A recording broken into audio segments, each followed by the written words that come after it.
The Sound Off Podcast starts now. Ivar, how do you explain CFNY to people outside of Toronto?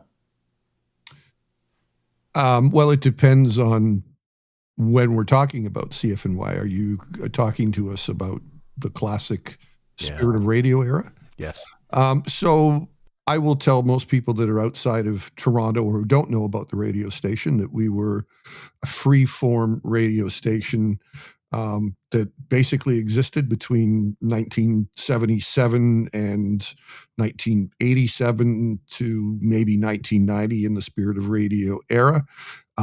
It was for the most part led by a visionary by the name of David Marsden, who's in the Rock and Roll Hall of Fame and who I listened to on Chum FM when he was on there in the 1970s. And he was the evening DJ, and he blew me away back then. He was a guy who, made me think this is what I want to do with my life.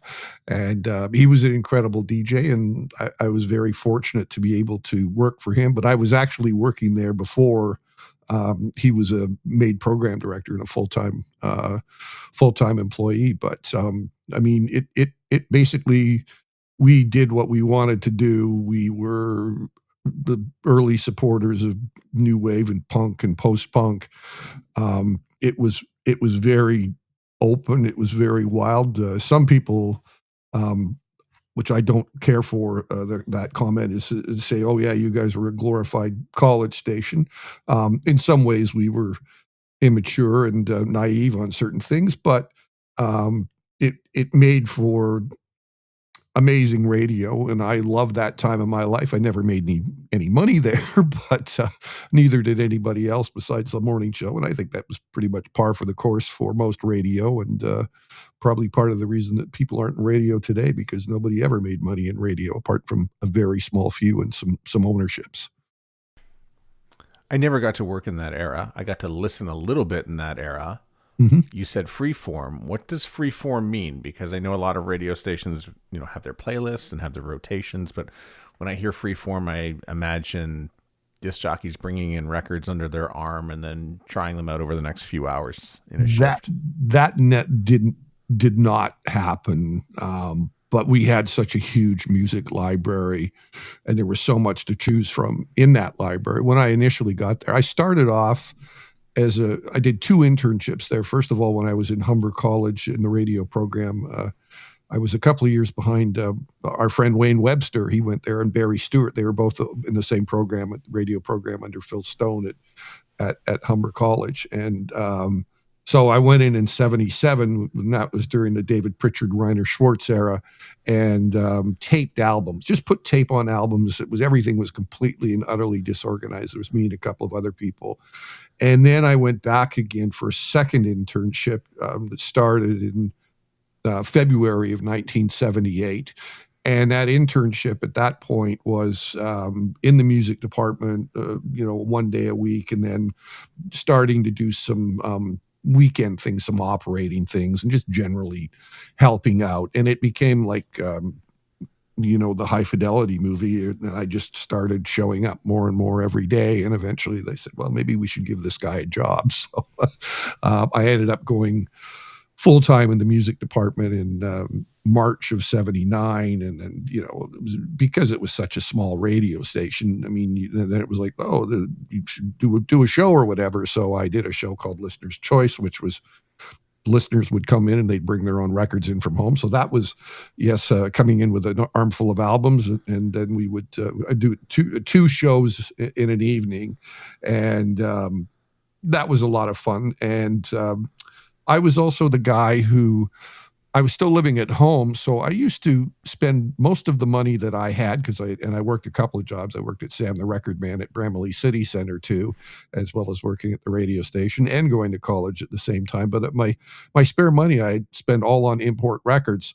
And so they thought, well, Ivar's got all these imports, so maybe we should let him do an import show too. So I got to my entire tenure there, which was, full-time from 79, but basically part-time, full-time in 78 up until I left at the end of 88. Not once was I ever programmed. Now, I was a little bit different than most, but most of the DJs had the freedom on the albums that we would put in it. In the early days, we put a whole album in, and the only thing that was restricted was, what time you could play songs or not play songs.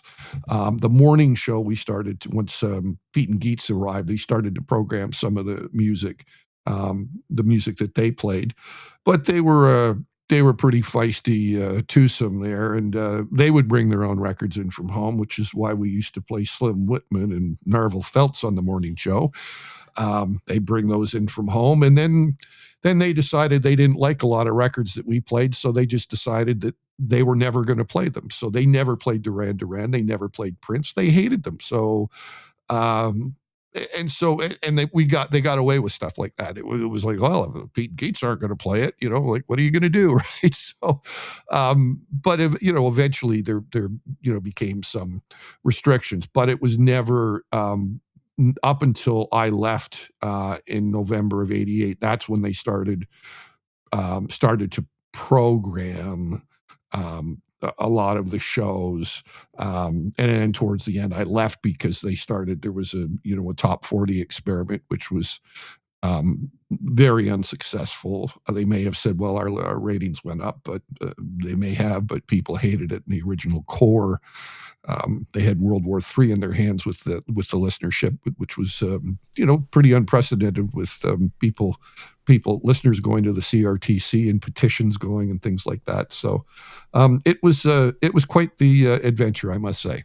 Well, I want to talk about that, but I need a little definition before we carry on. Sure. So let's start with import. Yes. So for me, listen, I know what that is. In Montreal, we had Dutchies. We had a few places we'd go down and pick up some stuff that wasn't available at Discus or A&A or Sam the Record Man or any of those places. Sure. So what did you find? Like, where did you go in Toronto for your import records?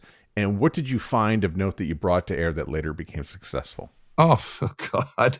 I mean, it was almost how the station ran its playlists, or what we put on the air was probably at some point like half of the records that we had on the air were, for the most part, they were records that were played first, because in those days, in many instances, the labels were behind what was, the release schedule was behind what was going to come out in Canada or in the US from what was coming out in the UK. I'll give an example. Is that the first U2 album came out in October of 1980 in the UK and Europe. Didn't come out till March of 81 in Canada and the US. And so there were a lot of instances like that. I mean, I had the Joshua. Remember the rep from Island Records came in and he goes, "Hey, I got a tape here. I got a cassette of the U2 Joshua Tree album." And I reached behind my desk and said, "I've got the full album here." Right. So we had a lot of fun with that. And it was about, beating the Chum FMs and the Q107s on things that they would play. But there were so many records that we played that were definitively CFNY that nobody else would play. Like bands like, Japan and Magazine, some of the other, like some of the New York stuff, like Lydia Lunch and Johnny Thunders, and like none of the other radio stations were touching that stuff, the Generation X stuff, until Billy Idol crossed over and became a solo artist. Like all of that stuff we used to mark the records up as being exclusive to us in the marketplace, which really, made us unique. After, a number of years, it sort of became a little bit tiring, and then everybody else kind of jumped on it. But having the imports was a great way to discover artists before everybody else. I used to have a subscription to the UK magazine Music Week, which would come in with the import, so I would know exactly what was coming out in the UK. We had a station correspondent posted in London, who used to call in on the air all the time, but he would call me and say, well, this is hot. You should know about X, X, and X. And he would go to the labels over there and they would give him records for the radio station. And he would send them over, by courier or whatever. So we had a good relationship with FedEx at the time. And I also used to get records from one of the indies out of Buffalo, guy who's no longer with us, Bruce Moser. He was very good at slipping us records before they were coming out. We got in trouble with the labels on occasion, and in the long run, I ended up going to work for Polygram, who most of the time I beat them to air before their records came out. So my first week at Polygram, they were like, where the fuck did you get those records? I need to know now. And I said, I'm still not telling you where I got those records from. So. Was it a Brampton radio station? Because I seem to recall that, it was licensed to Brampton. Today, I look at Brampton as being just another sort of extension of Toronto. But, back then, was it? Yeah, I mean, it was based in Brampton. We very much wanted to be a Toronto radio station. It did not go on the CN Tower until 1983. And there was lots of roadblocks along the way. I mean, they had applied numerous times to try and get on the CN Tower, and I think and were denied. But David convinced them that there were so many people commuting from Brampton to Toronto that we, Brampton people in Toronto and vice versa, that we were very capable of servicing the Toronto community. And of course, all the Toronto radio stations didn't want to have us there, but it was crucial to the station's financial well-being too. And they were, it was pretty cheap back then. You'd get an ad for $25, $30 on the air. And then as soon as we got on the CN Tower, and David was very big on promoting the station once they got on the CN Tower. We had a studio up on the where the circular part of the CN Tower was. So we did stuff up there, and they were always kind of cross-promoting. And a lot of the imaging had the CN Tower in it, and that we'd arrived in Toronto. But we went from, I think, about 250,000 listeners to like 500,000 listeners in a matter of 6 months to a year. And so, obviously the sales guys were like, well, we can charge a lot more money for our advertising at the time. So it became, the things got pretty good for us once we kind of hit like 84, 85, financially. Yeah, and musically, what an era.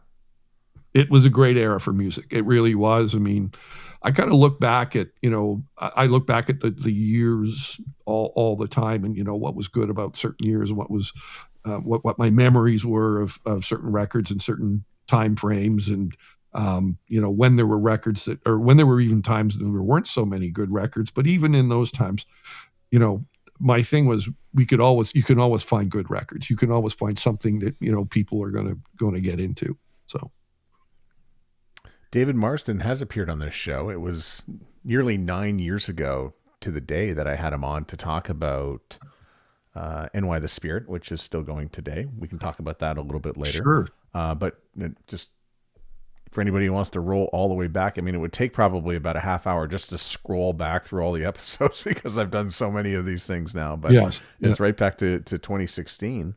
But I do want you to talk about 1988 because... Sure. Yeah. Was it McLean Hunter that bought the station, or was it someone else? Yes, I believe it was McLean Hunter. Yes. Yeah. So, and you mentioned something that sort of rang in my head. Yes, you might have got more listeners, but now you're everybody's third favorite choice for a radio station. That seems to be the way that I remember is that, yeah, you can go ahead and play some pop records and play Madonna, or you can play Glass Tiger. Yeah. And you can probably get a little bit more tuning, but you're everybody's third or fourth favorite radio station because everybody's already playing those records in the market. So walk me through what was going on in 1988 that sort of led to, change and revolt and CRTC letters. I think, David had been there, and I'm sure if you had him on again, he'd tell maybe a slightly different story or whatever. And that as we get older, I find that, people are telling completely different stories. And I know it's very, it's common with a lot of bands too, that, it's like they ask about a certain time and wow, there's two completely different stories here. It's like David, people ask him, we get asked a lot, like, where did the spirit of radio come from? And so, David, he says, oh, I was driving around one day and we needed a change, and and out of nowhere it came to me, the spirit of radio. So I went back to the radio station and put up notices all over the control room and all over the station. It's like, from now on, we're the spirit of radio. And I was like, you told me that you were inspired by Charles Lindbergh and the Spirit of St. Louis, and that's where it came from, right? And he goes, I don't remember that. And I said, I remember you telling me that, So, but in 1988, I mean, there had been a number of things that were distractions, I think, for some of the people at CFNY in the lead up to 1988. And that was mainly, in my mind, as a young man at the time. I mean, I was probably, and it was 29. I just turned 29 in 1988, in the summer 88. So still a pretty young guy. But one of the things that took away from what we were doing, and it was a great endeavor, but it just went too far the other way, was the Unos that evolved into the Casbys. And, it started off as like, hey, we'll show the Junos. And, because David got all upset at the time that, they had Long John Baldry was nominated for a Juno for Best New Artist. And he's like, that's ridiculous. The guy's been around since the early 60s. And we got to change this. We got to come up with something. So, they come up with the Uno Awards, and the first one's up at the CN Tower and Sparkles, and it's everybody's at the bar having a good time. Here's a couple of awards, and you go home. And then the next year it got a little bit bigger, and then it got bigger, and then next thing you know, we're at the Royal York, and people are wearing tuxedos, and we're partnering with the CBC, and all of this stuff. And it was like, holy shit. And then it just got so big that it took up so much time.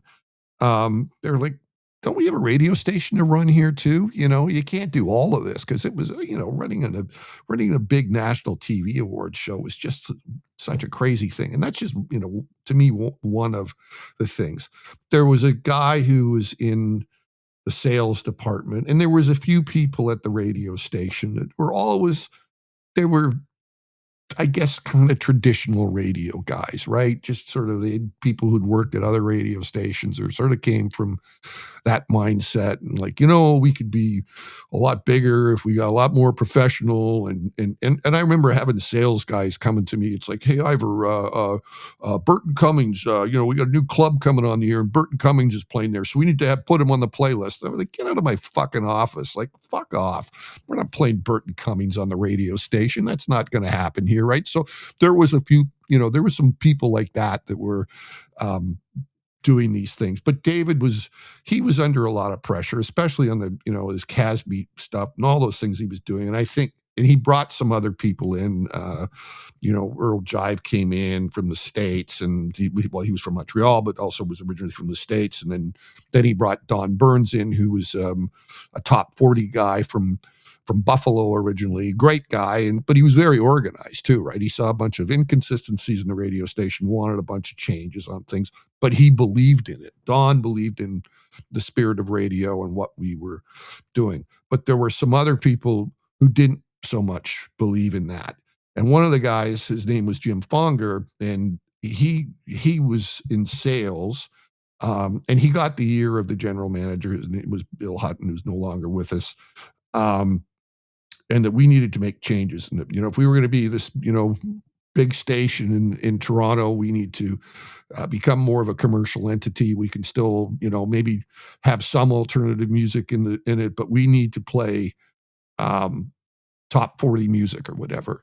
And the way it was positioned to me was, it had to, like, we were going to have music meetings, and every week we had to have X amount of records on the air that were in the Billboard Hot 100 or the top 40 chart. And the caveat to that was it didn't matter what they fucking sounded like. We were going to add those records. And I was like, are you kidding me? Are you really going to do this or whatever? But they did. And so it happened. It happened on the Labor Day weekend in 1988. That's when it started happening. And I just remember I went away that weekend because I was like, I can't be around for this when it starts. But the shit really hit the fans with the listeners. They just weren't used to it. I mean, people were just looking at the radio station. Did I just hear George Michael on CFNY? Did I just hear Def Leppard on CFNY? Did I just hear Candy and the Backbeat on CFNY? Or did I just hear Tiffany on CFNY or whatever? And then there's, and so that's, David had left by then, and they let this Jim guy take over, and Don could only do so much because he was the assistant PD. But I remember seeing a memo that Jim had said, to Don, you either let me do it or stand aside and I'll do it myself or whatever. Right. And then they came to me and said, hey, Ivar, we got something for you. Think it's going to be really exciting. And said, okay, what are you thinking? And said, CHCH television. We're going to start a CFNY television show down in Hamilton. We'd love for you to go down there and be a part of that. And I was like, what are you talking about? I don't know the first fucking thing about television. Why would you have me go to Hamilton to be set up for something, to do something like that? So the answer was a flat no. I said, I am not going to do that. So, not only myself, but many other people felt the pressure. And so for me, the writing was on the wall. And if I had have stayed, I would have been moved out, or they would have found something else. And I'm like, I can't do this anymore. So I ended up, looking to people at the labels, and eventually I got hired to be a regional promo rep for Polygram. And then that turned into a 35-year career, morphing from, regular promo to be doing national promotion. And then through all those mergers, wearing many hats when I was at Universal, including being, vice president of marketing at Island Def Jam, and then being a vice president of marketing at Interscope. At one point, even, having a huge staff under me. And then in 2012, they had made a bunch of changes, and people had left or whatever. And I remember Randy Lennox called me into his office and said, he goes, what do you like best about your job at Universal? And I said, I love breaking records. I love breaking artists. And he goes, that's irrelevant. You're going to catalog. That's where I think it's best for you. Now, when that happened, I was, at first I was a little, I was unsure, but once I got into it, I loved it. And it was to me, the last decade at Universal was one of my best times, because I was in the skin of doing things that I loved. Working, I ended up working with all these acts that I grew up listening to and buying their records and going to their shows. And I'm like, yeah, I'm working with Kiss. I'm working with U2. I'm working with, I wasn't a Bon Jovi fan when I was at CFNY, working with them. I'm working with the Pixies, like all of these bands. I was like, fuck, this is great, So anyway. Tell me about Polygram when you first joined. And you can even tell me what you knew before you joined, because that was the experience that I had, being, working in a music department, but working with the people from Polygram. So just to paint the picture, as a music director, when I was, early 90s, yeah, there were 7 record companies. So that was 7 nights out there, 7 days in a week. We can have dinner every day with a different record company, and never have to pay for a meal. That's yes, kind of the way I looked at it. But how is Polygram different than the other ones that were out there? Well, what I liked about them is they were really, really strong on, first of all, on acquisitions. So they had a lot of things in Canada that Polygram did not have in other parts of the world. There was at that time, the business was not as consolidated and sort of the way it is today. So there was a bunch of bands that were on Polygram that were not on Polygram in the United States. Like, for example, we had the Cocteau twins. They were because we had a deal with Beggar's Banquet for 4AD. So we had the Cocteau twins. We had the Pixies. We had Throwing Muses. We had Bauhaus, and then there was like they did a deal with Tommy Boy, so we had De La Soul and Queen Latifah. None of those bands were on Mercury or Polygram in the United States. So those were all pretty exciting to me that they had those things. And they had one of the guys that was in their product marketing department, a guy named Michael Terrio at the time. And there was another guy, Peter Hardman. They were fantastic at like going to the opcos, which are their head offices of these labels in UK or wherever else they might be based, and asking for all these different tracks and things that they could add on for Canada. So we constantly had these things that we were putting out that's like, well, this is a Canada only release. This is only available in Canada or whatever. And they were very good. In my later years at CFNY, they were really good at getting stuff out pretty much the same time as the UK. Oh, they also had Virgin Records too for the longest time. So it was pretty exciting to work for a company like that. The personalities there were, they were challenging, and I certainly had my challenges with them, but things changed pretty dramatically when they sort of had some changes at the top, when some of the folks from Germany that were previously at the top, they ended up having Tim Rooney came in from, he was originally from South Africa, who'd worked in South America too. And when he came in, things started to change quite a bit. And then all of a sudden there was changes again, and he left. And then you had Doug Chappelle come in, from A&M Records. And like, Doug was a great guy to work for. He was fantastic. And so there was, we went through a lot of different periods in that history. And then of course the giant one was in 1998 when Universal, bought Polygram. And at the time it seemed odd because Polygram was a lot bigger than Universal was at the time. I mean, Polygram had bought A&M Records, they bought Island Records, they bought Motown Records. A&M was in the building. There was like two companies at the same time, and then we're purchased by Universal. Every person at Universal had to re-interview for their jobs, and they had decided that they'd make two people the head of these two new divisions. It was the Mercury Polydor and Interscope, and that was Steve Kane, who had come out of A&M and then had gone to Virgin, to work at Virgin, and then they got him back. So Steve Kane came in to run the new side, I guess, the Mercury Polydor side, and then Sarah Norris, who had come previously from Capitol as well. And they interviewed every single person in the company. I was the very last person interviewed for my job, and fortunately I was able to stay on. And I, to this day, I still have an amazing relationship with, I worked for Steve and for Sarah. I'm not as close to Sarah as I'm very close to Steve Kane. We talk all the time still. And, we like a lot of the same music. And so we talk about that, and we talk about the industry stuff. And he was a very funny guy too, right? He was very particular about his music. I don't know how well you knew Steve, but as much as Steve was a huge Canadian music supporter and all the things that he did, his sense of humor was a little crazy, and there were certain bands he had no time for. And I think you'll know this gentleman, Tony Zambor.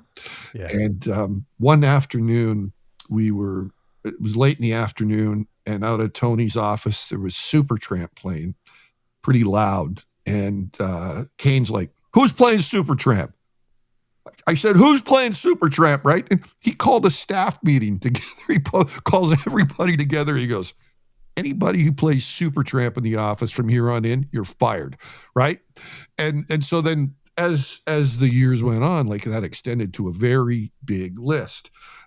of bands that you're going to get fired by Steve Kane if you play. Anyway, like years later after he'd left it, he's at Warner. I'm sitting in my office. I was all proud of myself. I got a new Yes reissue, right? And I've showed it a couple of people, took a picture of it. He calls Tony Zambor and he goes, tell Hamilton he's fired. I was like, okay. So anyway, that's a little, I'm sorry I went off course a little bit, but. What was your job at Polygram when you first started in 88, 89? I was regional promo. Okay. So I was reporting to Bobby Gale and when I first got there, and I went out and I worked mostly, Southern Ontario radio. I had the London market and down to Chatham and Windsor and Toronto stations. I think I was doing Chum FM and CKFM at the time. And I'd go back to CFNY and work them on records, which used to drive them nuts, but that was okay. And about a year after that, Bobby Gale left the company, and then I was sort of given a bigger portfolio. I started doing publicity too, and I was doing much music at the time, so that was that took up a huge amount of work, and certainly, it was pretty crazy because there was we were in Toronto at the time, only a branch office, and we were the only, Polygram was the only company that existed as a branch office, and then a few years later, once Tim Rooney came in, he kind of saw the writing on the wall. It's like, why are we, the business is in Toronto, why are we here? So they shut down the Montreal head office and moved everybody to Toronto, where we were up on Denison Avenue or whatever it was, Denison. And then in 1990 they bought A&M, and then so A&M moves in. So, but they were pretty good about that. They still, when they bought A&M, they saw the wisdom of some of the A&M leadership when they had Jerry LaCourcier and Joe Summers. So they ended up being the heads of Polygram once that merger happened. So there was lots of changes there. But I kind of burnt out on doing promotion. And you talk about, yourself when you were a music director, that you could go out for dinner 7 days a week with the labels. But that's what I was doing with radio stations. And we had a hell of a lot of shows. And, we had some domestic records at the time that took up a huge amount of attention. That was that Boot Sauce record, and there was Sue Medley at the time. I remember those ones. Plus they had announced that they had signed this girl from Timmins, Shania Twain, and Terry Clark, and people like that. So they all took up a huge amount of time in doing promo runs across the province, and then of course the bigger acts in that you had to give a lot of attention to. So I just totally burned out. I'm like, I do not want to be out on the road all the time. I mean, I think I put like 230,000 clicks on my minivan, which I had wood paneling on it, looked really great. But it was just like, I can't do this anymore. So I really wanted to get into product marketing. And initially, when it was still under Polygram, under Bob Ansel, and he wouldn't do it. He goes, no. He goes, we got to keep him in promo or whatever. And then eventually, when Doug Chappelle came in, he let me move over to that. Just meant I was spent more time in the office, worked just as hard. I just didn't leave, just wasn't on the road all the time, So.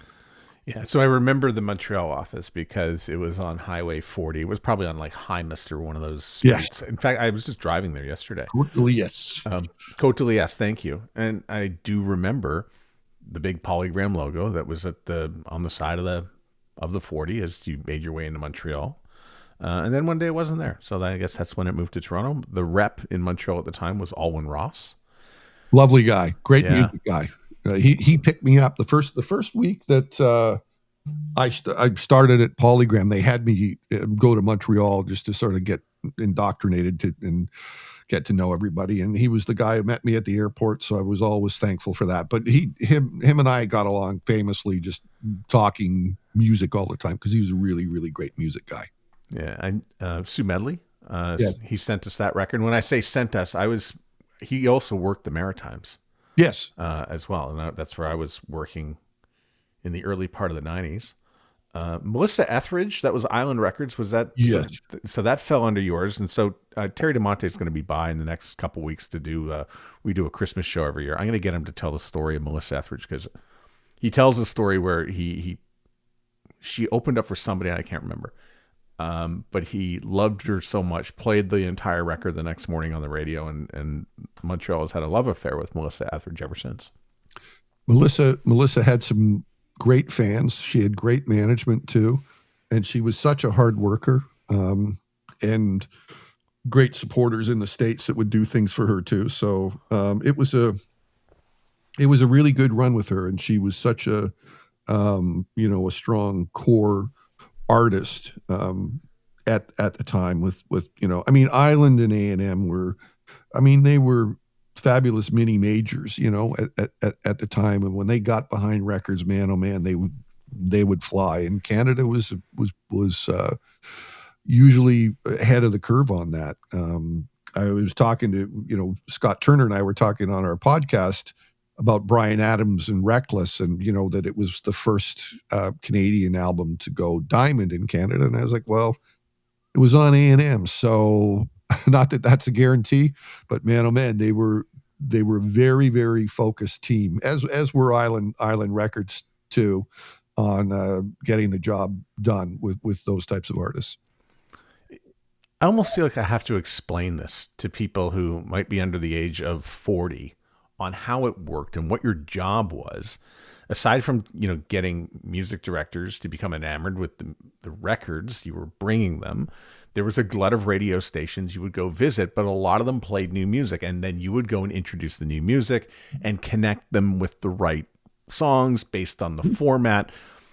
So you got a bunch of radio stations you got to go visit, but you did touch on Much Music.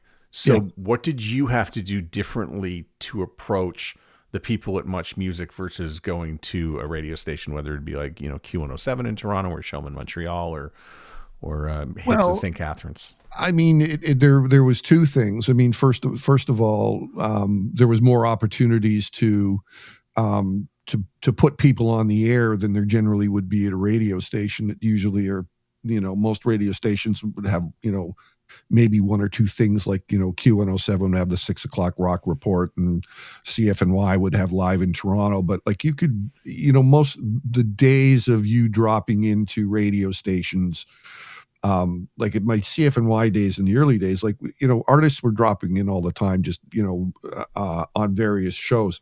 That pretty much went away once the 90s hit. It was like just a few things in there. And then of course there was, the Rock Radio Network and things like that, where, you could put those national specials together. But Much Music was more open, so you could have an artist in town and go in and say, well, yeah, let's try and, let's take them in there and see what we can do, and, set up things like whether there's a what they call an intimate and interactive, or the new music, or whatever those things, or have them go in and do multiple shows that they could go in and tape.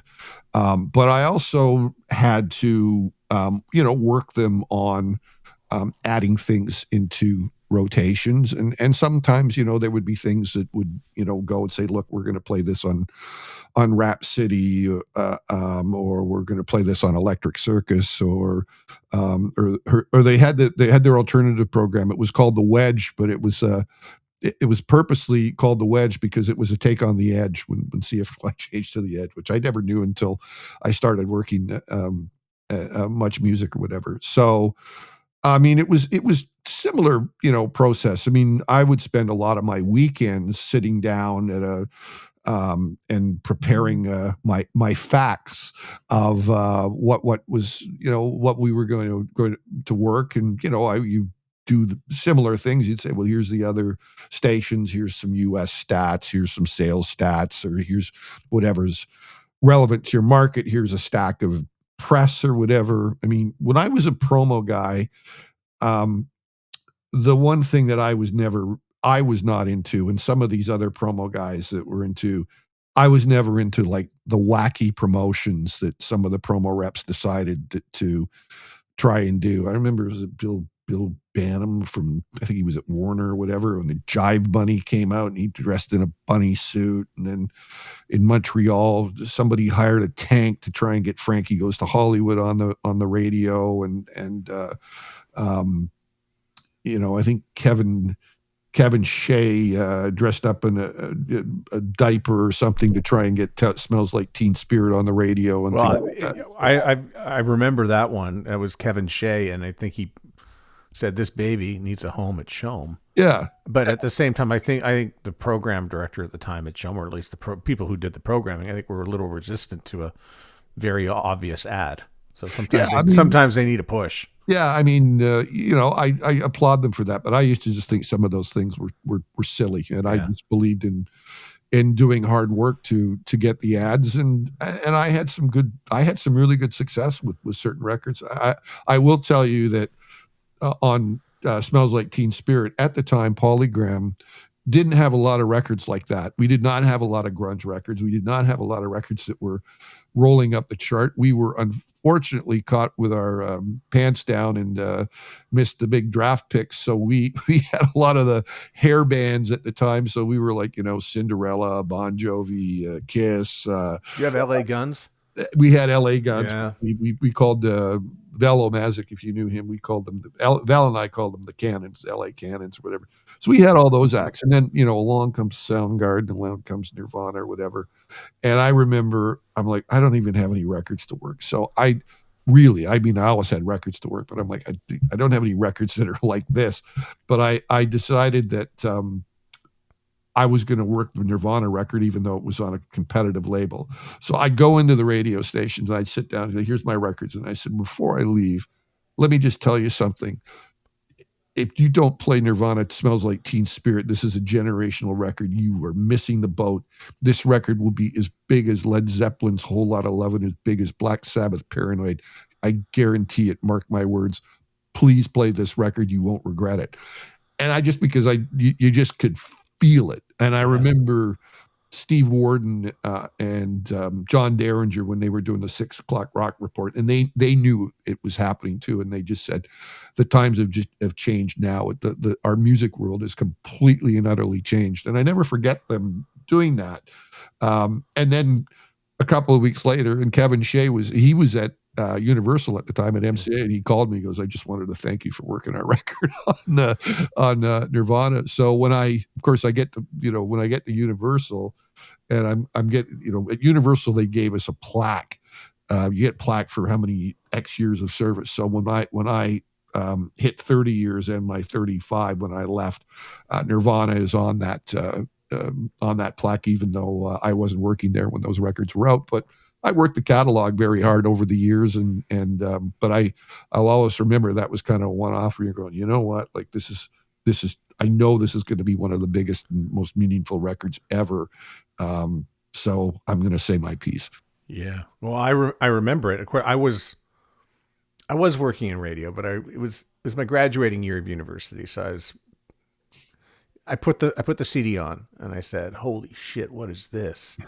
And I think I bought a bunch of copies like October, November. Yeah. Before it really breaks. It doesn't even really break in December. Yeah. It's still getting momentum. And now we're getting into 1992. And then it starts to take off. And then, but every radio programmer had to wrestle with that and go, what's my audience going to think of this? Am I going to upset, or who am I making happy here? And that wasn't just rock, because a few months later, by February, Top 40 started to play it, and they had to figure out how to make that sit next to a Janet Jackson record. Well, Good luck, right? I know. I just the conservative people in radio just would drive me around the bend, and I had incredible issues with many programmers across the province who refused to touch any R&B, soul records, or hip hop records outright, not play them ever. And there's some of the biggest records of the era that was, nope. This is like, London, Ontario, Chatham, or whatever. These records, they don't belong here. Our listeners don't want to hear this stuff, or whatever. It's like, that's your problem, or whatever. These records are going to sell without you. So, but even today, Canadian radio just doesn't have any pulse when it comes to R&B and urban. I think I can count the number of urban stations in Canada on like two fingers. Yeah. I mean, my last couple of years at Universal, and the radio department still exists, and they still go out there and pound the pavement or whatever. But we didn't even talk about radio. I mean, there was a time when radio was such a big, what was the radio strategy was such a giant part of, what you did, and it was so impactful. But it just went the other way, and it all went to, what our strategies were going to be for Apple and Spotify and Amazon and some of the other, players coming into the market. It completely and utterly changed. And, and then the radio stations are asking for, all of the DSPs, digital service providers, stats, and then they would, decide to go on records, which is, really lame to me. But again, that's like getting AI to write your essay. Yeah. But it was part of the reason, too, when I left in '88. I mean, I just was like, it was kind of frustrating. But every once in a while, you'd have a victory on some things, and that made you feel good, especially if it was a Canadian record. I worked, Matthew Good's Beautiful Midnight record in '99, and that was coming out just as our merger had happened with Polygram and Universal, and it was just I guess the first 6 months or year into the merger.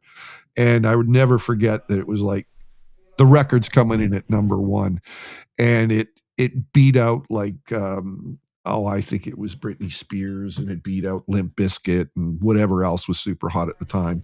Excuse me for a second, just going to take a drink here, but on the when the record ended up going platinum, we took the SoundScan chart and put the top 10 of the SoundScan chart below in the awards, so we could see what we what our competition was. And it made you feel so good that you had a Canadian artist that could overtake those other artists with true numbers, and that was a very gratifying thing. It was the same with Sarah Harmer too. It was like, we got it to gold, but man, oh man, when you get a Canadian record to gold from scratch or whatever, that really is a satisfying thing. Yeah. Well, you touched on two of my favorites right there. So one of them is Matthew Good. I've forgotten how good that record was. Yes. It was great. Yes. The band, I was working at Edmonton at the time, and he'd always come by, but he was never really interested in doing promo at 4:20 in the afternoon, 4:40, or in the 5 o'clock hour either.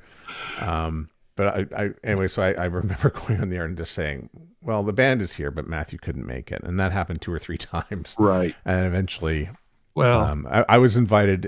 In the end, it was all soothed over with, I think it was Paul Jessup's idea too. Matt, we're going to let you host the national special with Matt Good. And I'm like, okay, great. That's going to be fun. It was great. We had a great time. Yeah. I mean, he respected, there were certain people he had a lot of respect for in the business. I know that, like, one of the persons he used to talk about, he goes, I will do anything for Denise Donlin. It doesn't matter what it is. I will do it for her. I think she's great. And there were a few other people. I think there were some people at the Edge. I think he was really like Brother Bill and a couple other people like that across the country that he had real respect for. But other people, he just didn't do it. But I remember we had we did a promo with him, and I'm pretty sure it was a Much Music promo. I can't remember, but it was a promo to go to the UK with Matt and go and see an Arsenal game. And I think was one of the videos that was shot about the soccer field or whatever. And I remember, so we went over there, and he just missed home. This wasn't his place once he got there. And I remember, eating shit on like a $1,000 phone bill. He just kept phoning home. It's like, I miss being home or whatever. They went to the soccer game, and the winners didn't turn out to be the supermodels that he had hoped they would be or whatever, right? Because winners never are. I know. It's just like, if you're lucky if you get a winner who knows who the artist is, right? In those days, right? I'd get lots of people like, what did we win? Who are we going to see or whatever, But it was a challenging trip back then. But anyway, that was the world of promo back then. 1999 to me feels like the last year when the parts of the record and radio relationship in the industry still were kind of glued together, because after that Napster came, and then the bits began to fall away. In where the parts were there to have a Matthew Good be the number one sound scan, because the radio stations are all put together. There was going to be no, computer interference. The promo was there, and then slowly after that it comes apart. Yeah, I mean, I'll agree for the most part on that. I think there were a couple of bands that the hip bucked the trend, most certainly. Like the hip, no challenges, very few challenges on the hip across the country. Everybody loved the hip, and everybody would play all the records. And even up until when I left a couple of years ago, we were putting out these reissues with a couple of songs that had never come out before, and they were like, oh my God, these are the fan holy grail tracks they were looking for years. And it's like, next thing you know, we got like a top 10, top 5 hit. But the thing is, like, the radio was certainly a big part of it still, but you had to do so much else, and it was all obviously all the provisions and things that we ended up having to do, new things, and that was a big learning process for a lot of Canadian classic bands, or bands that had been around for a long time. And it's like, and I would have to learn these things too. And it's like, so what's your TikTok strategy? And I'm like, we're not even on TikTok or whatever. And so we, and that was the same, for me, and in the marketing world, a lot of those long-standing bands, and they'd have pretty slick managers, and the managers would not be thinking old school anymore either. So, I was at a bit of a disadvantage, because they wanted young people on these records or whatever. And I remember having a huge blowout about Black Sabbath. And when they were doing the 13 record, and one of their management persons came in from the US, and I gave him my card, and it said, VP catalog. He goes, catalog? What's this? Why are you working my record? He goes, what do you know about Black Sabbath? And I'm like, more than you think you'll ever know. Like, and so, but I got in, like, it was just a huge political thing.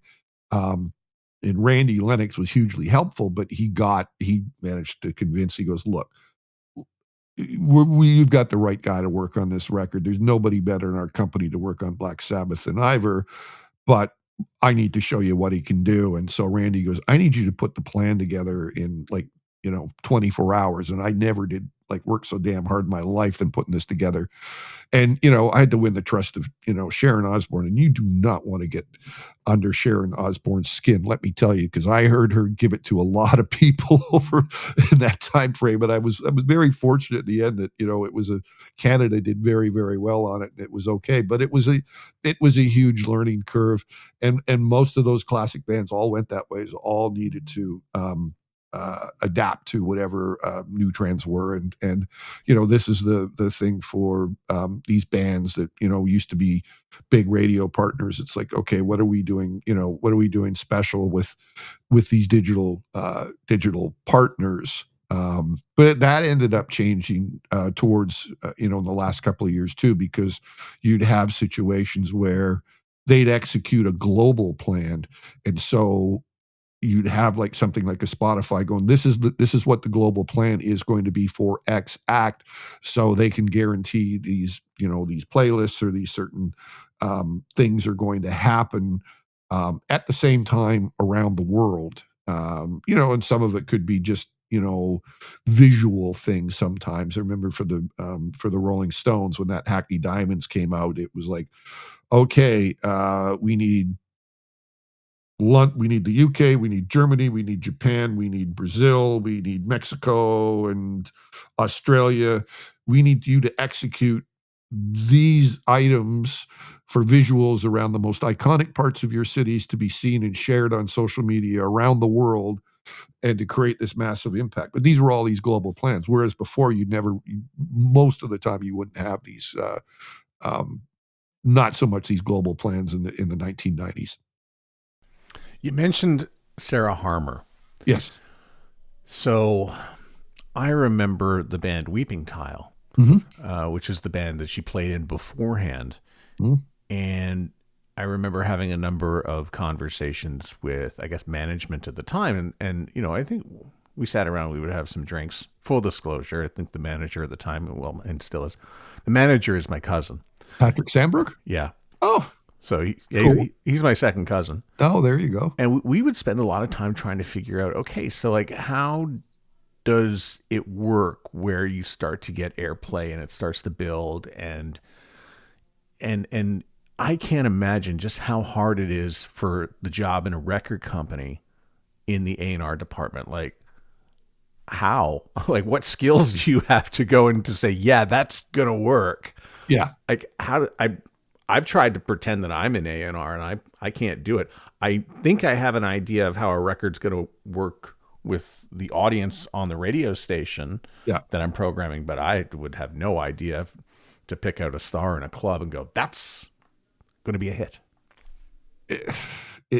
It's not easy. And there was and the A&R positions, shifted dramatically too, right? Because it used to be, like the gentleman who worked for us back in the day, Dave Porter, great guy. And, Dave Porter was at the Horseshoe, 8 days a week, and all the clubs in Toronto, seen these acts all the time or whatever. But that all kind of shifted into, digital, YouTube and seen things that way. And you see these stories of people like Lorde and a number of Billie Eilish and things like that, who kind of, started making YouTube videos in their basement and getting discovered that way after, they got, huge amounts of hits or whatever. So that there was that whole dynamic shift in that. And now, you see the labels shifting into, a lot of cultural signings. I don't know if they call it cultural signings, but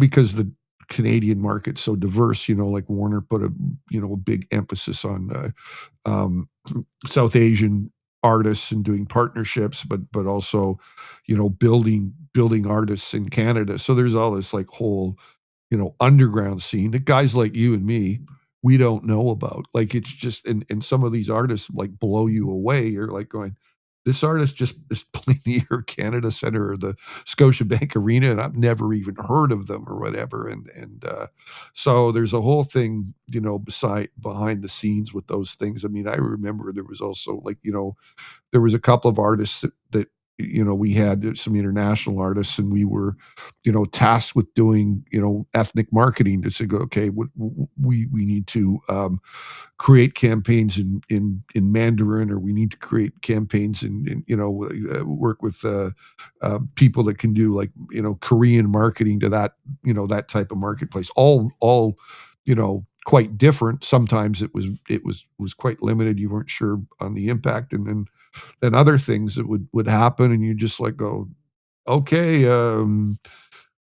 this artist from Italy just sold out Scotiabank, and they're asking us for all this product, and okay, so it kept it interesting, that's for sure. Yeah, thinking back to Sarah Harmer, it was a combination of hard work, touring, Yes. and then the label and marketing part comes in. Is it a sum of all those parts and a little, luck and airplay, or like what's the makeup of it? Combination of that. I mean, these days though, I mean, the thing that blows me away these days are, I remember in the 90s or whatever, if you didn't have any airplay in a market, and it was really before social media, there wasn't much you could do to promote an artist. Maybe, if you like this artist, you might like this artist. You do, play copies at record stores and you solicit for reviews and things like that. And I remember having some of our acts, some of these sort of like, 480 acts, first time through or whatever, like, and having concerts where there was like 10 people at, like, where there's like, because nobody knew, right? It was like, even though these bands would go on to do bigger things, or they would be big in the States, or they crossed the border, nobody knew who they were here. In 2025, because of social media or whatever, and word spread on that, and you can see these stats on social media pages on Spotify and things like that, where the followers are, and some of the analytics that are pretty readily available, that a lot of these acts build big followings in parts of the world that you're just like, are you kidding me? Like, and so there's more sort of backward, I shouldn't say backward, but more opportunities for these bands to come in and play these festivals, and like going, oh shit, they've got 10,000 followers in Toronto. Who knew? But there was an act. Let me just see if I can just get it out. And I want to give this as an example. And a buddy of mine, I was just out the other day. I was out for lunch with a friend of mine, and he asked me, he said, he goes, hey, Ivor, he goes, I'm thinking of buying some tickets to go and see St. Paul and the Broken Bones. And I'm like, oh, okay. Are they like a local cover band or something? And I'm like, he goes, no. He goes, these guys are big. And I said, I never heard of them. I had no idea. And Matt, have you heard of these guys before? I have not. So I looked these guys up. They've been making records. They're from Alabama. They're like a soul R&B act, more so on the soul side. They've been making albums since 2014. They have played on Coachella. They played at Glastonbury. They played Lollapalooza. They played on Jimmy Kimmel. They opened for the Stones on some of their dates a couple of years back.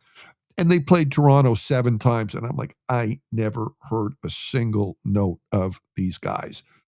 And they played like mid-size, Queen Elizabeth Theater, 1,500 seaters or whatever. So there's a lot of that going on that didn't really exist before, that these acts can come in and do these things because of these, my little secret on social media, and people turning each other on to these things from these bands around the world. I find it quite fascinating. And there's this music scene in Southern California, which is like a 60s soul groups. It sound like that early 60s soul, like the Impressions and, people like that. But it's Mexicano soul music right now. And it's fantastic. I love this stuff. Right. And so, the Sinceres and the Altons, they were in Toronto a couple of weeks ago. I couldn't go because I had another commitment that night. But I know they played a sold out show in Toronto, and they had a sold out show in Buffalo or whatever. And like nobody knew who these guys are, So anyway. Did you have Crash Vegas? Yes. So this is a weird thing. It's a crazy question to ask, but why did that band not do better? I only say that because I really liked it a lot.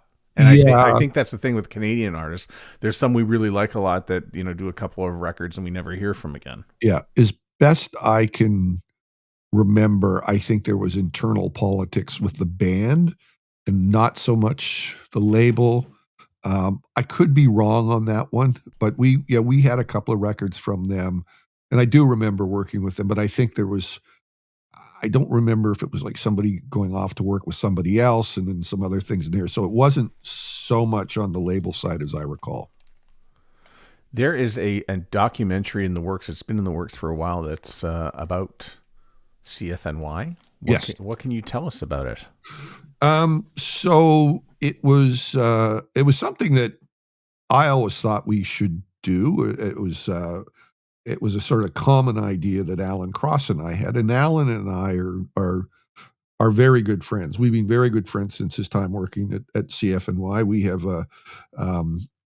this is not a lie, that whoever dies first gets each other's record collections. It's in each other's wills. So we stay close on a bunch of things. And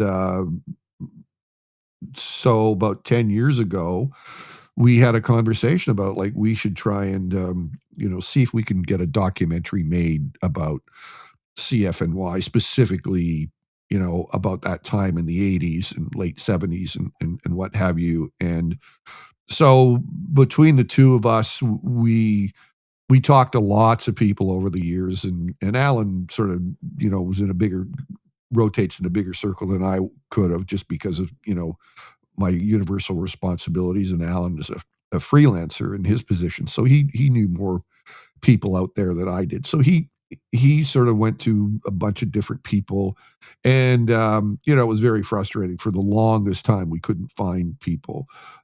By the way, Alan and I actually, as a side note, tried to start a radio station at one point too. We were very seriously trying to get the license that ended up becoming Indie 88, and we had a backer to do it. But in the long run, we realized it would have been way over our heads and couldn't have managed it. So we didn't do it. But anyway, we kept on this documentary thing, and it went on for about 10 years before some people finally came forward.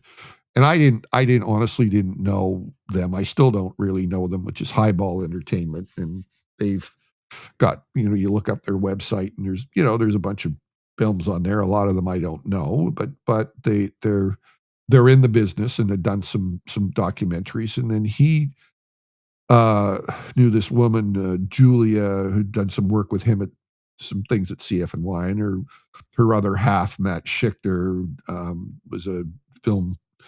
He wasn't a film director. He was a film producer, younger guy. And so they got the money to finally do it.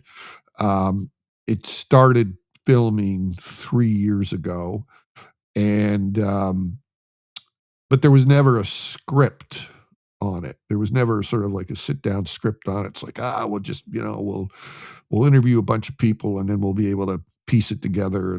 And so anyway, because I was still at Universal, I was pretty limited in how I could participate, because I was actually, I'm an executive producer on it, but I wasn't during the filming, because I just corporately, I couldn't, because of what I was doing at Universal. But I had a lot of say in what was going into that. One of the things that is a common misconception about that film is what happened on the Much Music thing. When the Much Music documentary it was premiered but never seen on Crave and never seen anywhere else, because they never did the proper music clearances in it, and there was a ton of music clearances, a ton of music in there, and so I made damn sure on the CFNY one that we were going to get the clearances. I wanted to see what the music budget was and what we had to work with, and that was where I could really help through the business affairs department at Universal, to sort of keep an eye on things, to make sure that at least most of that we were covered on most of those things, and knew that we were going to be okay on that. Just excuse me for a second here. Just going to get a bit of drink of water here for a sec. So we started filming 3 years ago. There was filming in Toronto at the El Macombo, and then there was filming in Los Angeles and New York, London, and I think one or two other locations around the UK that were, within a train ride of London within a day. I think they went up to Liverpool to do OMD, and then Birmingham to do, is it Birmingham or Manchester to do Peter Hook from New Order. So it was a good combination of Canadian artists, bunch from back in the day, and artists that also grew up listening to the radio stations that are more contemporary today. So, for example, Metric Singer is in it, and Derek Wilby from some 41, Ben Kowalowitz from Billy Talent is in it, and Stephen Page is in it, and so they're in it. And then internationally, as I said, we got Peter Hook, we got OMD, we got one of the members of Japan, one of the members of Gang of Four, Lol Tolhurst, who was in The Cure, a couple of other people, Mercuriadis, who Canadian guy who's one of the world's biggest publisher owners, is a multi-billion-dollar company, but his very first job in the business was he was a promo rep for Virgin Records, and his main station was CFNY, but he was so young at the time he had to get his girlfriend to drive him to the radio stations. He didn't have his license. Teenage Head's in it, so and of course, many of the DJs who were part of the Spirit of Radio days, obviously David Marsden, myself, Scott Turner, Alan Cross, Liz Janik, David Height, Daniel Richler's in it, Jim Fonger, who made the mistake in '88, the operations manager, which I actually was against at the time, but Scott Turner said to me, he goes, Ivor, we need to have a villain in the film or whatever. So anyway, I mean, everybody was cordial. I wasn't there when they did the interview, but everybody was nice to one another. I mean, that was 35, 37 years ago. So you move on from it. But so anyway, it's the release of it is imminent. It is, we're hoping to have an announcement next week, and looking forward to having people finally see it. I will be honest with you that there was a lot of back and forth on things that shouldn't have been in it and things that should have been in it, and but I know that that is a straight ahead process that happens with any documentary, and we live the life, so it was important to us as the people who were directly involved with this film that things were fairly represented. I had Mike Downey help us with some stuff, and he's like, Ivor, for God's sakes, we just leave it alone. And they were just on little things, right? Like Scott and Turner and I we were the same. And he's like, that footage of OMD there, that's not at the concert hall. That's at another place. And, Mike's sitting there going, look, guys, like, just let it go. Nobody cares about stuff like that. So I was like, okay, that's a good learning, because people probably don't care about, that's not a shot of the concert hall. It could be somewhere else. But anyway, it was a great experience to be a part of, and we are hoping that we can also take it out on the road and do some rep theater presentations where we have some people from the station, and we might even put a little video, like some music videos together. But hopefully we'll get we're trying to work on something to do some merch with the old CFNY logo from the 80s, and even the one that they had in the 70s, to get that out there again. But we'll see what happens with it. There's a ton of footage that never made it into the film, like there always is with any stuff, including some things that we shot. Alan and Scott and I went up to Brampton and went to 340 Main Street, which is now I think it's a nail salon and a hair salon, and that was where the original building was, and this new building that's up there. And then the building where they spent most of the 80s at 83 Kennedy Road South in Brampton, and we went into that building, and we had these. We had when you go to London and you can walk around London and see, this is where Jimi Hendrix lived, and this is where David Bowie played his last concert. Well, we mimicked those and had some fake plaques made up, saying that 340 Main Street, this is the home of the Spirit of Radio, and 83 Kennedy Road South. And so one day we hope that those plaques will be real. So you yourself haven't given up on radio. You're still doing it. You've got a show at NYTheSpirit.com that's been going on for quite a while. Yes. What goes into that show every week? Well, here we are in 2025, and I've been retired for 2 years, and I have 2 radio shows now. And and sort of on the fringe, I got 3 radio shows. So, the NY the Spirit one. And so David started it. I think it's going on 12 years ago now. And he also had a digital, another digital thing before then. It was Iceberg Radio. And I remember it. Did some work for him on that too, on the side or whatever. And I actually had a year on Q107 too that I did in the 90s as well, which was a lot of fun. But then the PD at the time was Danny Kingsbury, who's a very nice guy. I like him a lot. But he remember him calling me because I listened to your show for 4 weeks. I didn't know one song that you played. And I was like, well, Danny, then we agree to disagree. I send in all my music for you guys to vet, and nobody said anything. So anyway, so David, but David's thing with the Spirit's been, it kind of existed, as I mentioned a little bit earlier, as if CFNY never changed from what they were doing during his tenure there, and we were still sort of doing things in a similar fashion. So I have always played, what I wanted, and I go very, very wide. I think I even go wider than even if I was still at CFNY on things. But it's really, my love of music, and I always still strive to, find new acts to play along with, whether that be, some classics that hadn't been heard on CFNY for a very long time.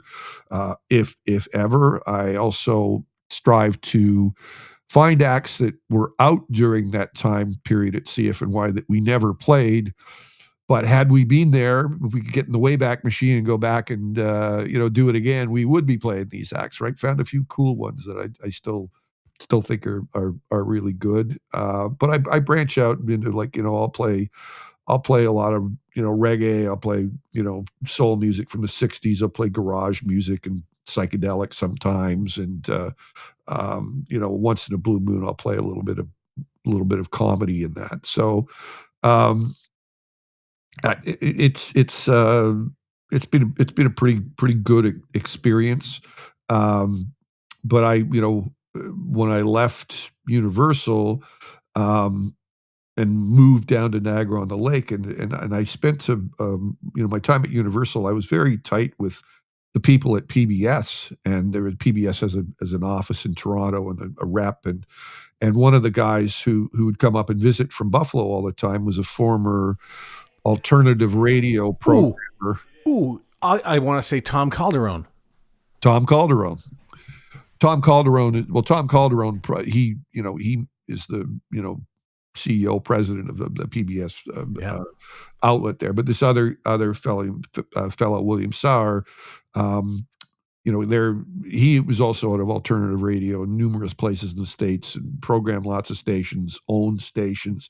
So he's has a lot to do with the programming hubs at all the various PBS stations that they have there. But when Tom came to PBS, he decided they needed a radio station. So they programmed The Bridge, and I had listened to The Bridge before, and they said, well, we program ourselves or position ourselves as college radio for adults. And so when I left Universal or was on my way out, they graciously drove up from Buffalo. It was Tom and William and Dave Rivet, and they took me out to dinner, and we had a great conversation.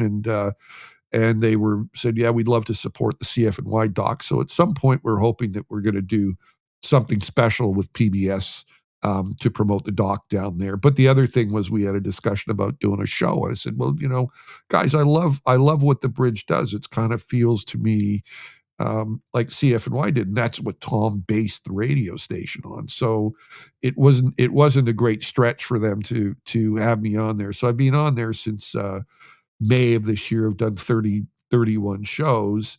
But here it is coming into Christmas, and I realized I'm like, okay, so I also do a guest spot, which happened quite a few times this year on the the original radio station CFNY. They have a show called The Edge Time Machine, and they go back and look at certain months in various decades. And so Robbie Johnson, who's Alan Cross's producer on every single one of his Ongoing History episodes and his crime episodes, he's been the go-to guy for the 90s and a little bit later on. So Robbie said to the guy who puts the show together, Dusty Lawless, he goes, we haven't done any 80s stuff, but if we do, we should have Ivar Hamilton in to do this. And so I've done like 10 or 12 of these now, go in there like quite regularly, and we knock off 2 shows. So here it is. And so I get notice from the Bridge. They say my show's usually Thursday nights. And they said, we're moving your, because Christmas is on a Thursday, we're going to move your show to the Sunday that week. And I'm like, okay, so 4:00 I'm on NYTheSpirit, 6:00 I'm on CFNY, and 10:00 I'm on the Bridge on the 21st of December, all playing completely different music on each show, but it's all going to be alternative Christmas music with a few mainstream things, a few favorites in there, some comedy stuff, because I love playing there's some real fun Christmas parodies. I don't know if you remember Bob Rivers, but Certainly. there's some really good ones. So that's kind of what I'm doing, and of course you know that we're working together on my podcast with Scott Turner. So yeah, I mean, you just clearly had plenty of time left over to do a podcast, and I gotta say my dog's not too happy with me right now. Yeah. So Music Milestones YYZ. YYZ. We said YYZ. Yeah. Music Milestones YYZ Yes. is now out wherever you get your podcast, and you and Scott Turner are doing it together. And as of this recording, you're 5 episodes in. Yes. What's the show about? So we had a show when we were working together for a short period in Toronto. We had live in Toronto, and during the sort of like middle part of the 80s, when we started doing things together, we just started writing things down in a ledger book as to when bands were coming to town, when they played, where they played. And we just kept it going. And after I left in 88, I think May Potts stepped in, and, maybe it was Kim Hughes afterwards, but a couple of people stepped in and they kept it going. I think Captain Phil helped with it too. And so, but Scott was always very good at keeping records of these things that happened. And so when we got into, when the film started working, and originally it was just Alan, myself, and 2 other outside people, one based in Nashville and the other based in California, but the California person's originally from Toronto. It was just us. And then I said, for the sake of accuracy and the sake of documenting more things, since there wasn't a script, we should bring in Scott as an executive producer on that. So once Scott came in and put a lot of his input into the documentary, we had started having conversations about, well, what can carry on the legacy, especially when you've got a documentary that's whatever, an hour and 20 minutes or whatever it is. There's a million things that are going to get missed. And so Scott had documented all of these things. He'd carried on as a personal, thing, and just putting up on his own personal Facebook.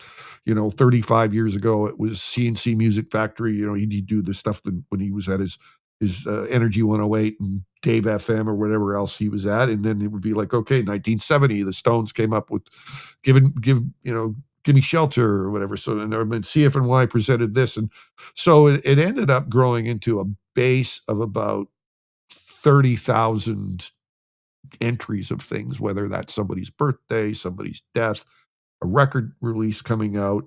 But he also, he marked down all sorts of things that I wouldn't really keep track of, and other people, for the most part, aren't there. Like we talked about, he pulled some ads that he found. There was some personal want ads he pulled from old like Now Magazine, Star, and it's like 2 single guys looking for chicks into CFNY or whatever. I'm like, okay, whatever, phone, whatever, so he saved, some silly things like that. And so that sort of gives us a little bit of extra things to talk about on our shows. But we go through a given week in history.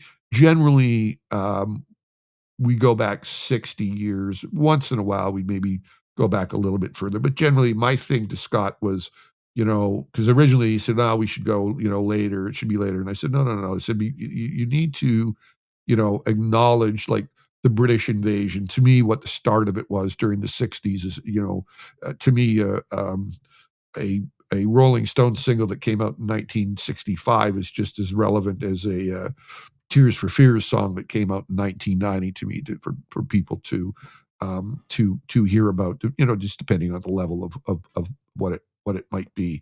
But the focus is on, those, historically on those releases. But the main focus is things that happen in the Toronto and GTA area.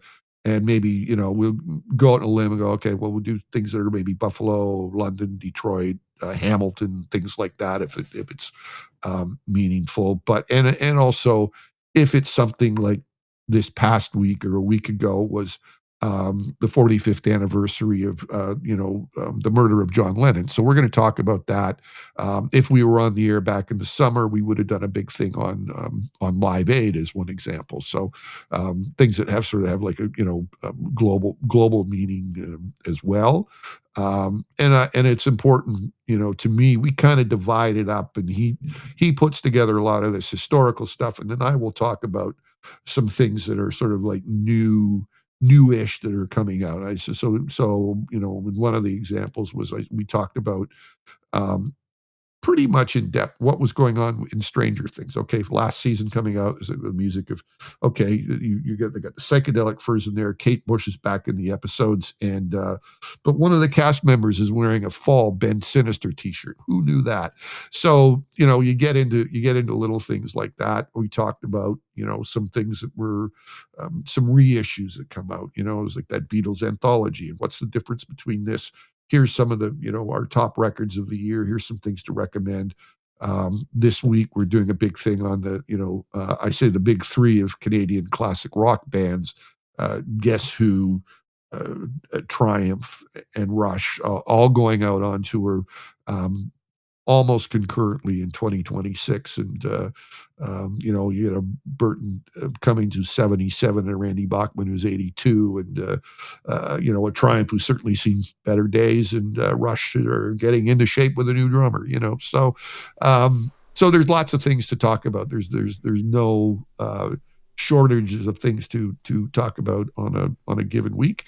We certainly intend to have numerous guests on once we get into 2026, and we will look to do potentially, depending on the level of who the artist is or the person who the guest is, that we might do some second episodes in a week. Say, let's just say it was like, oh, it's this famous author, or it's somebody from the hip, or whatever that might be, or somebody international that we might have access to.